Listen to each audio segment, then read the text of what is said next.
জয় কি করতে ভালোবাসে? পাস টাইম বা আসলে ওর কি থাকে না যে কিছু জিনিস বাচ্চারা করতে খুব ভালোবাসে, বারবার সেটাই করে। যেমন আমি টিভি দেখতে অনেক ভালোবাসতাম ছোটবেলায়। সো ওর কি এরকম পছন্দের জিনিস ও কি? আর্ট করতে পছন্দ আচ্ছা। করে। আর ও অনেক বেশি মোবাইলে গ্রাফিক্স তৈরি করে। হুম। এবং আমি মানে একটা হাসির ছলেই বলি, আমার একটা তো আ এবি হচ্ছে বুটিকস আছে, পার্লার আছে। হুম, হুম। সো ওইখানে যেটা হয়েছে, ওটার তো একটা নিজস্ব ফেসবুক আছে, ওটার নিজস্ব একটা জিমেইল আইডি আছে। আমি না এটা বুঝি না। আচ্ছা। সে সেইখানে গিয়ে কিছু গ্রাফিক্স বানিয়ে ও আবার ভয়েস দিয়ে সেটাকে আপলোড করে দিয়েছে। পরে আমার যে অ্যাডমিন আছে সে আমাকে বলছে, "আপু আপনি দেখেছেন ২ মাস ধরে কি করেছে?" আমি, "কি করেছে?" দেখি যে আমার সেই গুগলে সে আপলোড দিয়েছে এবং সেখানে ভিউ হয়েছে। বাহ! আমি নিজেও জানতাম না যে গুগলে কোথাও একটা জায়গায় আপলোড দেয়া যায়। তো এইসব বিষয়গুলো আসলে সে করে বসে। আর মাঝে যেটা হয় যে আমার মোবাইল নিয়ে তো একটু খেলাধুলা করে। তো WhatsApp এ অনেক জায়গায় অনেক কার্টুন, অনেক কিছু সে এঁকে পাঠিয়ে দেয়। তো এটা আমি জানিও না। আবার অনেক সময় অনেকের ফোন এসেছে, সে রিসিভ করেছে, ধরেছে, কেটে দিয়েছে। মানে এইরকম একটা ব্যাপারটা দারুণ। থাকে। তো ১ম এর দিকে অনেকে হয়তোবা বুঝে উঠতে পারতেন না। বাট এখন সকলে বুঝে যায়, ও আচ্ছা এটা জয়ের কাজ। আচ্ছা। বাট একটা কথা বলতেই হয়, আমরা যদি সংস্কৃতির সাথে থাকি, বাবা-মা যদি সংস্কৃতি মরা হয়, তাহলে বাচ্চা অটো সেগুলোই শিখবে। তাই তো মনে যেখানে তার হচ্ছে। বাবা-মা দুজনেই এত মানে বড় স্টার, তো তার তো এই ধরনের জিনিস ভেতরে রপ্ত হওয়া খুবই স্বাভাবিক। আপনি বলছিলেন পার্লারের প্রসঙ্গে। আপনার পার্লার সম্পর্কে আমরা এর আগেও জেনেছি।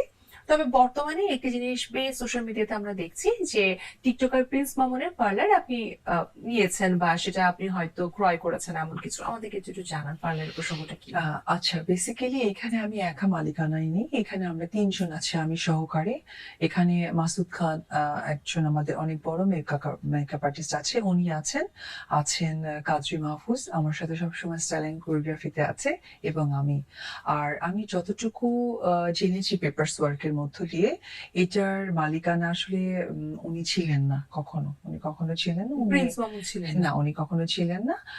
উনি যেটা আমি জেনেছি সেটি হচ্ছে যে উনাদের মিডিয়া সাইডটা উনি দেখতেন, আচ্ছা। প্রমোশনের সাইডটা উনি প্রমোশনাল দেখতেন। পার্টনার। এক্সাক্টলি। তো প্রমোশনের কারণেই আসলে দর্শকদের কাছে পৌঁছে গিয়েছিল, বা উনার যে ফ্যান ফলোয়ার সহকারে যারা আছে তারা জানতে পেরেছিলেন এটার মালিকানাধীন উনি আছেন। বেসিক্যালি উনি মালিকানাধীনে ছিলেন না, যেটা পেপার ওয়ার্কের কথা বলে। তো আমরা ৩ জন মিলে এটা পরিচালনা করছি। আচ্ছা, দারুণ। আমরা একটা সুন্দর জিনিস জানতে পারলাম যেটা আসলে দর্শকেরা এখন জানতে পারলো। এবার আসি পুরো ভিন্ন একটা প্রসঙ্গে। অপু বিশ্বাস এবং তার সৌন্দর্য। আমার মনে হয় বর্তমানে সোশ্যাল মিডিয়াতে এটা খুবই আলোচিত একটি বিষয়। আমরা অনুষ্ঠানের শুরুতেই বলছিলাম যে পুরো ভিন্ন মাত্রায় আপনাকে দেখা যাচ্ছে। আমরা অনেকেই তো অনেক ধরনের কথা বলি যে এত সৌন্দর্যের পেছনে রহস্য কি, কোন ক্রিম, কোন সোপ, কোন ধরনের কিছু, মানে আসলে যদি জিজ্ঞেস করা হয় আপনার কাছে সৌন্দর্যের আসল সংজ্ঞাটা কি, বা এই সৌন্দর্যটা ফেরত পাওয়ার বা একটা নতুন সৌন্দর্য আমাদেরকে প্রদর্শন করার গল্পটা কি? নিজের মনকে অনেক সুন্দর করতে হবে। হুম।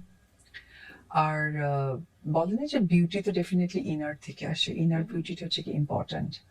তো নিজের মনটাকে সুন্দর করতে হবে।